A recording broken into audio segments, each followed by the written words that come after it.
राधे राधे दोस्तों, कैसे हैं आप सभी। आशा करती हूँ आप सभी बहुत अच्छे हैं और अपना ख्याल रख रहे हैं। राधा रानी अपनी कृपा आप सब पर बनाए रखे। दोस्तों, आज हम बात करेंगे प्रदोष की। पौष मास के कृष्ण पक्ष का प्रदोष कब पड़ रहा है, प्रदोष के दिन हमें किन नियमों के अनुसार पूजा करनी चाहिए, प्रदोष पूजा का क्या महत्व है, प्रदोष पूजा में हमें किन नियमों के अनुसार व्रत रखना चाहिए, प्रदोष काल का समय क्या है, सुबह पूजा का शुभ मुहूर्त क्या है और रोडपति से करोड़पति आप कैसे बन सकते हैं, ये मैं बताऊंगी सबसे आखिरी में।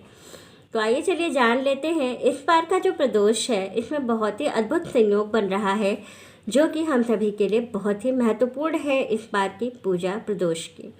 तो चलिए जान लेते हैं कि हमें संपूर्ण पूजा कैसे करनी है। तो चलिए वीडियो को शुरू कर लेते हैं, लेकिन उससे पहले अगर अभी तक आपने चैनल को सब्सक्राइब नहीं किया है तो चैनल को सब्सक्राइब कर लीजिएगा और बेल आइकन को दबाना बिल्कुल ना भूलिएगा। तो चलिए वीडियो को शुरू कर लेते हैं। सबसे पहले बता दूं, पौष मास के कृष्ण पक्ष का जो प्रदोष है वो पड़ रहा है 28 दिसंबर को। इस दिन शनि प्रदोष है, इसलिए इस बार का प्रदोष बहुत महत्वपूर्ण है। प्रदोष में कौन से अद्भुत संयोग है वो भी मैं बता दे रही हूँ, क्योंकि इस बार का जो प्रदोष है वो शनि प्रदोष है, प्लस खर मास चल रहा है, पौष मास चल रहा है और आपका शनि प्रदोष भी है। तो इसलिए इस बार का जो प्रदोष है ये काफ़ी महत्वपूर्ण है।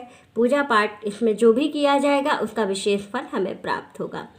अब हम बात कर लेते हैं पूजा का शुभ मुहूर्त सुबह में क्या है। पूजा का सुबह में जो शुभ मुहूर्त है वो सुबह 7:15 से लेकर के 9:41 तक का जो समय है वो पूजा का सबसे शुभ मुहूर्त है। इसके बाद प्रदोष काल की बात कर लेते हैं। तो प्रदोष काल का जो समय है वो समय है आपका शाम को 5 बजे से लेकर के 4:49 से है। आप 5 बजे ही मान के चलिए।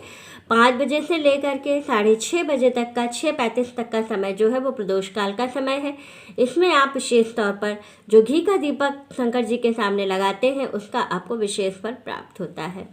अब हम बात कर लेंगे कि इस दिन हमें क्या चढ़ाना चाहिए, कौन सा ऐसा उपाय करना चाहिए जिससे कि महादेव हम पर प्रसन्न हो और हमारी मनोकामना, जो भी लक्ष्मी प्राप्ति की मनोकामना है वो पूरी हो जाए। तो लक्ष्मी प्राप्ति की मनोकामना को पूरा करने के लिए विशेष तौर पर सबसे पहले तो आपको क्या करना है, आपको प्रदोष के दिन सुबह में जो घर की पूजा है वो आपको सुबह जो समय मैंने बताया है शुभ मुहूर्त, उसमें आपको पूजा कर लेनी है। इसके बाद आपको अपने घर से जाना है किसी शिव मंदिर में, किसी देवालय में।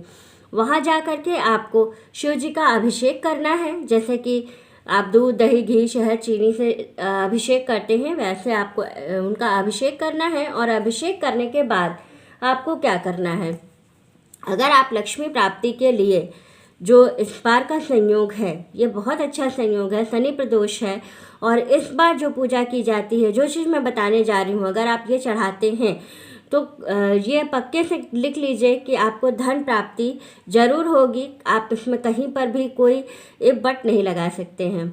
तो कैसे होगी लक्ष्मी प्राप्ति, इस दिन आपको गन्ने के रस का प्रयोग करना है। आपको सीधे गन्ने का रस अगर मिल जाता है सुबह के समय तो ठीक है, आप ले लीजिए। और अनार का रस मिल जाता है तो जब आप दूध, दही, घी, शहद, चीनी से जब आप अभिषेक कर लेते हैं उसके बाद आप क्या करेंगे, गन्ने के रस से ओम नमः शिवाय नहीं बोलना है, आपको नमः शिवाय पंचाक्षरी मंत्र का जप करना है या श्री शिवाय नमस्तुभ्यम बोलते हुए आपको भोलेनाथ पर गन्ने का रस अर्पित करना है। उसके बाद आपको अनार का रस अर्पित करना है। इतना करने के बाद फिर आपको पूरा श्रृंगार करना है भोलेनाथ का। ऐसा करने से महादेव प्रसन्न होते हैं। और रुद्राक्ष की माला, शनि प्रदोष के दिन रुद्राक्ष की माला अगर आप भोलेनाथ पर अर्पित करते हैं तो आपको विशेष तौर पर भोलेनाथ की कृपा प्राप्त होती है और आपको इसका फल जरूर मिलता है। लक्ष्मी जी आप पर जरूर प्रसन्न होती हैं। अगर आप वास्तव में लक्ष्मी प्राप्त करना चाहते हैं तो जब आप अनार का रस और गन्ने का रस चढ़ा रहे हैं तब तो आप श्री शिवाय नमस्तुभ्यम बोलेंगे। उसके बाद आप वहीं मंदिर में बैठ करके ओम श्री महालक्ष्मी नमः का मंत्र का जप कर लीजिएगा 108 बार। भोलेनाथ जरूर प्रसन्न होंगे और आपको लक्ष्मी प्राप्ति का वरदान जरूर देंगे। मेरी वीडियो अच्छी लगे तो लाइक, शेयर, सब्सक्राइब ज़रूर कीजिएगा। आगे लोगों को शेयर कर दीजिएगा ताकि और लोगों को भी ये जानकारी मिल सके। राधे राधे दोस्तों।